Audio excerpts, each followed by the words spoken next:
يا صباح الفل وصباح السعادة وصباح الهنا. صباحكم كله محبة وفرح ورزق وراحة بال. صباحكم دعوة حلوة من القلب ليكم ولأولادكم ولأولادي كمان، ربنا يكبرهم جبر يتعجب له أهل السماوات وأهل الأرض. اللهم أمين. وكل اللي نفسه في حاجة يا رب اديله بزيادة، كل اللي نفسه في الخلف الصالح يا رب ارزقه بالذرية الصالحة عاجلا غير آجلا، وكل اللي نفسها في زوج صالح يا رب يعطيها الزوج الصالح عاجلا غير آجلا. اللهم امين. ويعطيكم حتى يرضيكم فوق ما يرضيكم، ويسترنا فوق الارض وتحت الارض ويوم العرض عليه. اللهم امين. وحشتوني جدا جدا جدا من الفيديو اللي فات. النهارده ان شاء الله فيديو جديد وروتين جديد. بس قبل ما نبدا الفيديو بتاعنا بقى، فضلا منك لو اول مره بتشوفيني، انا قناتي حب بيتك مع رشا، فضلا اشتركي في القناه وفعلي الجرس على كلمه الكل يا ست الكل عشان يوصلك مني كل فيديو بنزله. بعمل كيس اندومي للبت شهد، كانت جعانه وقالت لي يا ماما اعملي لي كيس الاندومي، فقلت علق لها عليه كده وانا واقفه. شويه مواعين كده، عنب عنب، المطبخ ده ما بيفضلش يدعي. مش عارفة في ايه. يلا بينا نصلي على الحبيب علشان قلبنا يطيب. اللهم صلي وسلم وبارك عليك يا حبيبي يا رسول الله وعلى آله وأصحابك أجمعين. بصوا بقى، هنشطب المطبخ، هنعمل كذا حاجة النهاردة. تمام، يعني حاجات كتير كده. فأنا عايزاكي تركزي معايا، تركزي أنا هعمل ايه، علشان يعني عايزه اقول لك كده في حاجات داخله في بعضها، فانت لازم عينك تبقى في وسط راسك او ربنا. ليه بقى؟ هنعمل كذا حاجه، هنشطب المطبخ الاول، وبعدين هنعمل مع بعض الغدا، وهنعمل مع بعض حاجات كتيره كده. خليكي معايا خليكي معايا. امبارح كنت في المشتريات اللي انا نزلتها، كنت جايبه منجايه كده، فاكرينها اللي انتوا قلتوا شفتوا الفيديو ولا لا؟ فاكرينها المنجية دي؟ هعمل لكم بيها فيديو عظمة عظمة عظمة عظمة. طبعا مش هنا، لان انا لو عملت الفيديو هنا هتقعدي معايا ساعتين بقى على الفيديو، وانتوا ما بتستحملوش 10 دقايق، بحس ان انتوا بتناموا مني او ربنا بتناموا مني. المهم يا ست الكل، المنجية دي لها فيديو خاص لوحدها. المنجية دي عبارة عن كيلو يا بنات، عامل 30 جنيه. جايبه منجايه كيلو مجنونه، والله هي اللي لقيتها اصلا. انا لو عليا ما كنتش عايزه، يعني كنت عايزه اجيب الكيلو مثلا 3 4 منجات، او ربنا كنت عايزه منجتين بس صغنطاطين كده. بس انا ما لقيتش خالص، فجبت ايه، قلت خلاص والله لا اعمل بالمنجايه دي، زي ما تيجي تيجي، يا صابت يا خابت. بس ان شاء الله استنوا الفيديو الجاي وانا بعملها، بجد هتستفيدي منها وهتحبي الطريقه اللي انا هعمل بيها المنجايه دي، وهتعتمديها. وهقول لك انا جايبه الفكره منين، وناجحه ولا فاشله. مش بصي، خلاص بقى، خلاص مش عايزه احرق بقى اللي انا هعمله الفيديو الجاي، وهل ينفع يتعمل بحاجه يودي النيله. بصوا، انا عايزه اقول لكم، مش عايزه اقول لكم، بس ايه هقول لكم. هو هل الحاجه اللي انا هعمل بيها المانجا دي ينفع اعمل بيها يعني فاكهه تانية؟ ينفع. بس استنوا بقى الفيديو الجاي عشان دي حاجه عظمه على عظمه. بصوا بقى، خلينا نشطف بقى المواعين الكتير دي. عايزه اقول لكم المواعين بقت بتكتر، بحس ان هي بتولد في الحوض. فانا مش عارفه يعني، مش هسيبها بعد كده، عشان بحس بجد يعني بيبقوا شويه صغيرين. لو اديت ظهري للمطبخ ارجع الاقي المطبخ حاجه تانية غير ما انا سايباه، اه والله العظيم. فمش عارفه في ايه يعني، مش عارفه. ملاش اصحاب المواعين دي حد يسال عليها؟ ملاش ام واب يعني؟ يلا. اللهم صل على سيدنا محمد وعلى آل سيدنا محمد. طبعا الأول كده أنا عايزة أشكر كل الناس اللي دخلت القناة، واللي اشتركت في قناتي من جوه مصر ومن بره مصر. شرفتوني ونورتوني جوه قلبي وفوق راسي. الأخت الجزائرية سألتني سؤال سألتني سؤال غريب، بس أنا مش عارفة إيه لازمته، بس أنا مش عارفة أقولك إيه. بصي، هي طبعا قالت لي انا يعني متابعه جديده في القناه، واول مره اشوف قناتك، وانا اشتركت في القناه والكلام ده كله. وسالتني سؤال غريب والله العظيم. قالت لي وانت بتعرفي تذبحي الفراخ؟ والله العظيم زي ما بقول لكم كده. طيب انا مش عارفه هو لازمه السؤال ايه. طب حتى يا ست البنات، لو انا بعرف اذبح الفراخ هجيلك الجزائر اذبح لك ولا إيه؟ طب انت بتسالي السؤال برضه، انت ما فتنيش، انت بتسالي السؤال ده ليه؟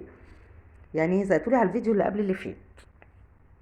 طيب، مش فاهماكي. هو انا اولا ما بعرفش طبعا، ولا يجيلي قلب امسك طير اذبحه، ولا يجيلي قلب اصلا اعمل حاجه زي كده. ما اعرفش خالص خالص خالص. فانا ممكن حد يذبح لي وانا انضف الكلام ده كله. حماتي الله يرحمها، الله يرحمها ويحسن اليها يا رب، ويجعل مثواها الجنه هي وابويا وحمايا وخالتي وكل اموات المسلمين، اللهم امين. كانت هي تذبح، وانا يعني انا وسلايفي وكده نقعدوا ننضفوها يعني، بط فراخ الكلام ده كله. ولكن انا اقف اذبح يا لهوي تاني؟ لا يا اختي ما اعرفش والله. والله يا اختي ما جربتش. وما اعتقدش ان انا ممكن اجرب. مش بقولكم المواعين بتولد. فانا والله يا حبيبتي انا مش بعرف، لا، وانا مش عارفه سبب السؤال. يعني هو سؤال غريب، اول مره احس ان حد بيتسال سؤال زي ده اصلا على القناه، او اي حد يسال يوتيوبر انت بتعرفي تذبحي فراخ؟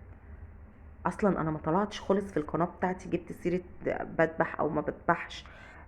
ما طلعتش خالص في القناه بتاعتي اصلا ذبحت، لان اصلا حتى لو كده ممنوع على القناه ان انا اذبح حاجه وتظهر على القناه يعني. ساعتها اخد انذار على طول. فحتى لو بذبح قرموط، لو بذبح سمكة، الكلام ده كله غلط وما ينفعش على القناة خالص.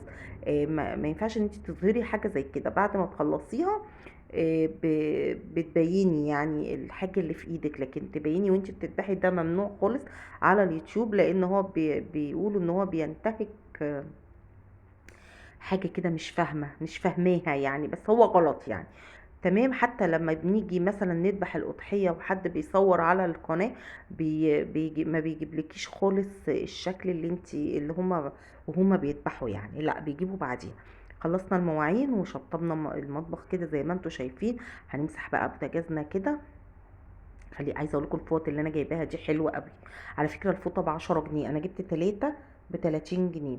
ولما انزل هجيب تاني، يعني لما انزل كده الاقي 10 جنيه متوفره هجيب واحده في واحده تاني. حلوه قوي بتشرب الميه يعني. بصوا انا مسحت البوتاجاز بيها مره واحده كده، وفي غسيلها بتتغسل بسهوله، احسن من الفوطه السمراء التقيله دي. بس انا بخلي الفوطه التقيله دي نمسك بيها براد، امسك بيها حاجه، لان الفوطه دي خفيفه. لو مبلوله الفوطه اللي في ايدي دي لو مبلوله وبمسك بيها حاجه تلسعني يعني، فاهميني؟ بس هي حلوه قوي في المسيح، بتشرب الميه وجميله بصراحه. ولما تيجي تغسليها بتغسليها بسهوله. بصوا بقى اشتريت شويه مشتريات كده، وهقول لكم هنعمل ايه. قلت لكم هنعمل كذا حاجه. اول حاجه انا هعمل النهارده بانيه. امبارح شاورما والنهارده بانيه. لا هو كان في فاصل على فكره، كان في فاصل، بس انا ما صورتش الفاصل ده. يعني كان في يوم فزت كل يوم فراخ، وبتقولي بتدبري بتوفري. ما عشان انا بدبر وبوفر باكلهم فراخ كل يوم وبط او ربنا. بصوا، طول ما انت ست شاطره وبتعرفي توفري وتدبري هتاكلي ولادك والله كل حاجه، وهتلاقي الميزانيه معاكي زي الفل. اللي في ايدي دي فرخه. تمام. انا جايباها علشان اللهم صل على النبي اطبخها معاكم في يوم تاني. يا لهوي 3 ايام ورا بعض والله يا جماعه في فاصل وحياه ربنا. الفيديوهات دي يا بنات ما بتبقاش كل يوم مثلا. يعني مثلا الشاورما انا فعلا كنت عاملاها اول امبارح. طب امبارح يا رشا انتي ما تنسوش ان انا الجمعه ما نزلتش الفيديو. ففي فاصل الجمعه كنت عامله كشري وبيض، اه والله العظيم. كنت عامله كشري وبيض اهو فاصل. جيت بعد كده عملت ايه يا رشا؟ جيت بعد كده عملت بقى البانيه. طب وبعد البانيه يا رشا فراخ، بصراحة عملت كي بنتي طالبة فراخ بلدي، فروحت جبت بقى بالمرة كده، وانا بجيب رحت جايبة الفرخة دي. وكمان لما جبت الاكل ده وفرت مصروف يوم كامل. فاهميني ازاي يعني؟ في يوم عندي بيشيل يوم بجيب حاجات بسيطة. يعني يوم البانيه ده اتبقى معايا فلوس فكملت وقلت اجيب فرخة بلدي وايه، واوفر باقي المصروف واحطه في الحصالة. المهم جبت هنا بقى البانيه. جبت بكام يا رشا بانيه؟ البانيه لقيته ب190 جنيه. جبت نص بانيه، وجبت اللهم صل على سيدنا محمد. جبت كمان زودت معايا كيلو وربع ليمون، علشان هو كان ب12 جنيه كيلو.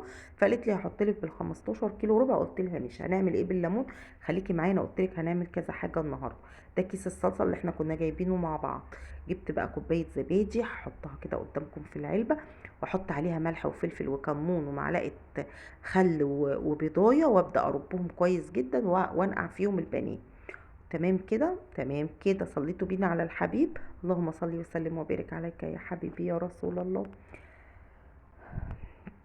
عايزه اقول لكم حاجه كمان واحنا شغالين كده. عايزه اقول لكم ان في ناس كتير جدا بتعاني من ضيق الرزق. طب اقول لك دعاء حلو كده تقولي؟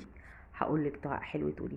بس انا هقولك الدعاء ده انا جايباه منين علشان يبقى كده كل واحد ياخد حقه. في قناة حلوة قوي قوي اسمها شروق، وقناة تانية اسمها ام شروق، هي صاحبة القناة. تمام. عايزة اقول لكم القناة دي بتدينا ادعية حلوة قوي. بس علشان انك انت تدعي وتبقي الحاجة بتاعتك تستجيب، لازم تبقى عندك يقين بالله عز وجل ان ربنا سبحانه وتعالى هيستجيب لك. طيب انت عندك ضيق رزق، جوزك عنده ضيق رزق، طيب نقول ايه؟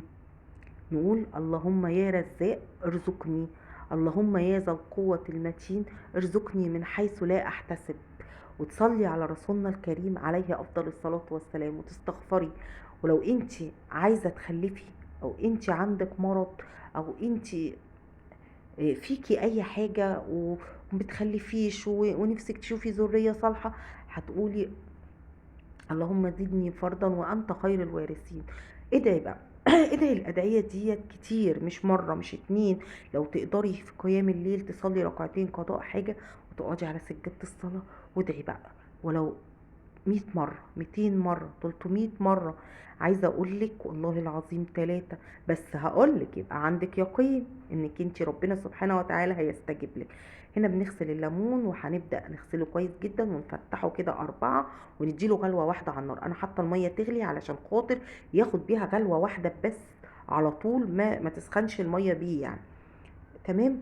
فعايزه اقول لك انك انت طول ما انت عندك يقين ان ربنا هيستجيب لدعواتك صدقيني هتستجيب. طب ما نكتب الادعيه دي في ورقه ونلزقها في كل مكان بنمر فيه في الشقه. اكتر مكان بتقفي فيه في المطبخ الزقيها قدامك في المطبخ وافضلي ادعي. يا رب اللهم يا رزاق يا ذا القوة المتين ارزقني من حيث لا أحتسب، اللهم إني التجأت إليك بحولي وقوتي، لا حول وقوتك يا ذا القوة المتين. استغفر ربنا كتير وصلي على رسولنا الكريم بأي صيغة انت تحبيها كتير. وفي الآخر تقولي يا رب زدني فرضا وأنت خير الوارثين. دي الدعاء الأولاني للرزق، والدعاء الأخراني للزوج الصالح أو للخلف الصالح، أو لو عندك مرض ونفسك ربنا يشفيه منك بس يبقى عندك يقين بالاستجابة. عايزه اقول لكم ان انا كاتبه الدعاء ده وحطاه في المطبخ، حطاه في الطرقه، حطاه قدام يعني في ظهر باب الشقه عشان وانا خارجه اشوفه، حطاه قدام اوضه نومي عشان وانا طالعه يبقى في وشي، وافضل اقوله طول ما انا واقفه في المطبخ بدعي بدعي. والله العظيم ربنا بيرزقنا، والله ربنا بيرزقنا. فعايزه اقول لك ان انت امشي اكتبي التاريخ اللي انت بداتي تدعي فيه، ولما ربنا يستجيب دعوتك اعرفي خدتي مده قد ايه في استجابه دعوتك. واكتبي لي في الكومنتات. عايزه اقول لكم انا سمعت الكلام ده من ام شروق، صاحبه قناه شروق. وعايزه اقول لكم ان انا بمشي على كل الادعيه بتاعتها اللي بتنزلها، بتابعها جدا والله العظيم بتابعها. انا معرفهاش شخصيا على فكره، انا من جروب الواتس ومن اليوتيوب. وعايزه اقول لك كل اللي هي بتقوله انا بنفذه، والله وانا عندي يقين ان ربنا هيستجيب وربنا بيستجيب. وبحمد ربنا جدا جدا على استجابته لي. هنا بقى كنت جايبه الفلفل ده فاكرين في المشتريات مع الليمون اياه، فهنا بقى هغسله وهخلله معاكم بالليمون وهعصره. بس انا عملت حاجه ما تضحكوش عليا، انا بقول لكم ما حدش يضحك عليا. ده الفلفل ده هفرمه عشان اخلل بيه املح بيه الليمون. هجيب الكبه بتاعتي كده واقطع فيها الفلفل واحط عليه 3 ليمونات وشويه ملح وافرمه. هنا انا فرمته يعني، الفيديو كان طويل فانا حاولت اقصر عليكم. بصوا بقى على بال ما الليمون ياخد غلوه ننزل بشويه زيت في الحله اللي سلقنا فيها المكرونه، ونجيب بقى الصلصه بتاعتنا اللي احنا كنا شاريينها مع بعض، وننزل بقى بشويه منها كده على الزيت، ونحط شويه ميه ونبدا نقلبها ونحط التوابل بتاعتنا ملح وفلفل وكمون. تمام كده. لو عندك مرقه دجاج حط شويه مرقه دجاج وقلبيها هتاخد غلوه. بلاش تحطوا ملح بالكيس زي كده علشان ايه، دي كارثه والله العظيم. عايزه اقول لكم طلعت حادقه وحطيت شويه صلصه تانيين عشان يعدبوها. تمام. حطينا التوابل بتاعتنا نقلبها كويس جدا تاخد غلوه. ننزل بالمكرونه على حطيت شويه خل، انا بحب احط خل على صلصه المكرونه تبقى طعمها حلو جدا ومززه كده، ولادي كمان بيحبوها بالطريقه دي. تمام. لا اله الا انت سبحانك. هنقلب كده بقى وايه ونبدا ننزل بالمكرونه بتاعتنا. معلش انا يعني وقفت التسجيل لان كان في صوت بره فبسكت العيال. والله العظيم عيالي كبار وبرضه بسكتهم تانية ثانوي واولى كليه وبرضه بسكتهم، اعمل ايه بس يا ربي. ربنا يبارك في اولادكم واولادي، اللهم امين. هنا جالي تليفون بقى من صاحبة شهد، فكنت بكلمها ومركزه، يعني انا بكلمها وانا مركزه ما تقلقوش. خلاص حطينا المكرونه على النار ووطينا عليها بقى وسيبناها تستوي كويس، لان انا بنزلها يا بنات نص سوا. الليمون خد غلوه واحده بس، عارفه الليمون يقلب قلبه، بس انا مش عايزاه يتهري ولا يستوي علشان انا عايزه اسيبه رمضان. تمام، هتفتحي بقى قبل رمضان بشهر، هتفتحي يعني ده يقعد معاكي رمضان. تمام، بصوا الليمونه ناشفه زي ما هي. ماشي، انا هبرده تحت الميه، مش عايزه اعبيه سخن، انا هبرده كده تبريده تحت الميه. هو انا تقريبا بردته على فكره، اه بردته. بص انا هنزل بقى، دي ميه الليمون، اوعي ترميها، دي كنز كنز كنز كنز، اوعي ترميها. ماشي، لا انا لسه هبرده. بردته كده، هنزل بقى بالفلفل اللي انا ضربته في الكبه دوت. انا ضربته معاه حوالي 3 4 ليمونات كده، على شويه ملح مش كتير، و اللهم صل على سيدنا محمد. هقلبه بقى كده، هنزل بيه اقلبه كويس جدا في الليمون. انا مش هحشي الليمون. طيب يا رشا، هو ايه اللي انت بتعمليه ده؟ هو ده اسمه ليمون معصفر؟ انا جايلك، انا لسه هحط العصفر وحبة البركة وهحط الفلفل، بس انا حاجة واحدة بس اللي تغاضيت عنها، الجزر. طب ايه ده يا رشا؟ هو انت لما بتروحي تشتريه من عند الراجل بيبقى عليه جزر يعني؟ لا طبعا. فانا يا جماعة نسيت الجزر اساسا، نسيت اشتريه، وبعد وما افتكرتهوش اصلا غير وانا بعد ما عملت الخلطة دي. طب هرميه يعني ولا هنزل البس واروح اجيب جزر؟ لا والله العظيم، هو الجزر اصلا مش هيفيدنا بحاجة، احنا اساسا ما بناكلوش وبنرميه. فخلاص بقى انا، وبره اساسا في المحلات مش بيحطوا جزر، بيحطوا اللي هو العصفر وحبة البركة والليمون والملح والدقة والحاجات دي والشطة والحاجات دي. صح ولا لأ؟ صح. فانا مش هبوظ طبخة عشان بربع جنيه ملح يا جدعان. بس حطيت كله على بعضه وقلبته. هنا بقى كنت جايبه ب 15 جنيه عصفر، مش عارفه 15 جنيه ولا كان معايا في البوك كام، والله ما انا فاكره، لان انا جايباه يوم ما كنت جايبه المشتريات معاكم يعني. هنا بقى هقلبه كويس جدا كده زي ما انتم شايفين. بس انا ليه لون العصفر احمر او برتقاني كده، مش عارفه. المهم يلا، قلبته كله في بعضه كده زي ما انتم شايفين، وهبدا انزل بيه في البرطمان. انا عايزه احط، مش عايزه احط الفلفل على الوش بس، لا، انا عايزه احط جزء من الليمون على جزء من الفلفل على جزء من الليمون على جزء من الفلفل، بالطريقه دي يعني. تمام. بس هو عايزه اقول لكم ان انا مش عارفه اوريكم ولا هوريكم. بصوا هو اصلا العصفر دخل جواه، فمش محتاجه ان انا اعبيه من جوه عصفر بقى، هو هيبقى حلو مع نفسه كده. على فكره في المحلات في المصانع مش بيقفوا يعبوه ليمونه ليمونه، بيعملوا زي ما انا بعمل كده. هبدا بقى كده انزل بالفلفل رق كده ورق كده، واملى البرطمان زي ما انتم شايفين كده. تمام، وكده خلينا الليمون وما فيهوش اي صعوبه. م- بصوا هنا بقى، دي ميه الليمون كانت بردت، وهنزل بقى بشويه الملح الملح المظبوط بتاعي بقى، وابدا ان انزل بيه على البرطمان. وكده خلينا الليمون، هجيب شويه ليمون اقطعهم واعصرهم واحط القشر بتاعهم على الوش. ليه بقى؟ عشان القشر اللي على الوش ده لما نيجي نفتح البرطمان لو لقيناه بايظ هنرميه. والله العظيم انا لما خليته السنه اللي فاتت القشر ده اتاكل، ما كانش بايظ خالص وكان جميل وزي الفل. تمام. الليمون اليومين دول مليان ميه، بصوا بينزل ميه حلوه قوي. عايزه اقول لك انك انت تعصري الليمون اختياري، يعني كام ليمونه اللي انا حطيتهم دول اختياري بالنسبه لك، لان احنا اصلا هنحط ميه سلق الليمون نخلل بيها الليمون، فاهميني؟ فده اختياري بالنسبه لك، عايزه تعمليها اعمليها، مش عايزه تعمليها ما تعمليهاش. بس انا بحب اعملها بصراحه، وبحط قشر الليمون على الوش كده زي ما انتم شايفين. فوقفت اعصرهم كده معاكم، وهحط بقى معلقه من السكر. وطبعا انا حاطه في الميه شويه خل. خل، اه خل. والخل بيحفظ المخلل والله العظيم، مش بيهريه ولا اي حاجه، بالعكس هو بيحفظه. هنزل كده زي ما انتم شايفين بالميه الليمون اللي انا محلياها، مملحاها او مملحاها بس. ودينا كده خلينا شويه ليمون لرمضان. الزيتون غالي مش هيفرق معانا، نحط بقى شويه سكر كده اللي هما بيبقوا زي ماده حافظه كده تحفظ لنا المخلل. تمام، ونقفل عليه وما نفتحش عليه دلوقتي خالص خالص خالص خالص مالص مالص. تمام. خلصنا الليمون، نرجع بقى ايه، نلم دنيتنا دي ونرجع نشوف اكلنا. عايزه اقول لكم ان انا مش دايرك في المطبخ عشان ما اكذبش عليكم. هنا بقى انا كنت لميت دنيتي وهقعد هنا. دي بقى اتبقى ميه ليمون مش هرميها، دي كنز كنز يا جدعان. انا بقى هنا هكمل بس اتبل البانيه وهقعد هروح بقى اشوف اقرا شويه قران واصلي علشان اليوم كده يعني ضاع معايا في المطبخ. وهرجع لكم تاني اقلي معاكم البانيه. هتبل بقى البانيه كده زي ما انتم شايفين كويس قوي. ودايما اضغطي كده على البانيه وانتي تبليه علشان الفيجيتار او البقسماط يمسك فيه كويس جدا، ما يقعش معاكي في الزيت.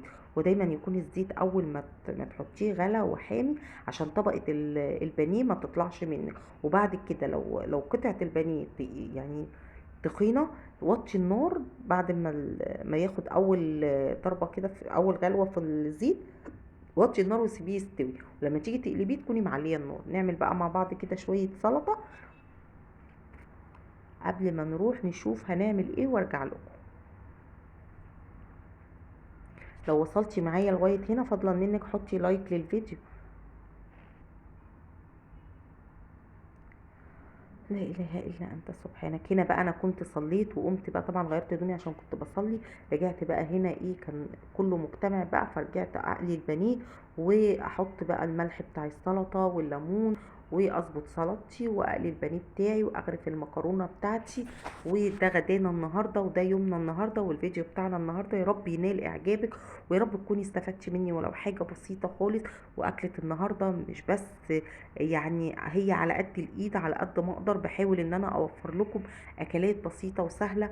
ويا رب الفيديو يكون نال اعجابكم. بحبكم في الله، ربنا يديمكم يا رب نعمة في حياتي جوه قلبي وفوق راسي. بشكركم جدا جدا على تفاعلكم في القناة، وبشكر كل الناس اللي بتدعمني باللايك وبالاشتراك. شرفتوني ونورتوني في قناتي المتواضعة جوه قلبي وفوق راسي. اشوفكم ان شاء الله في فيديو جديد، والسلام عليكم.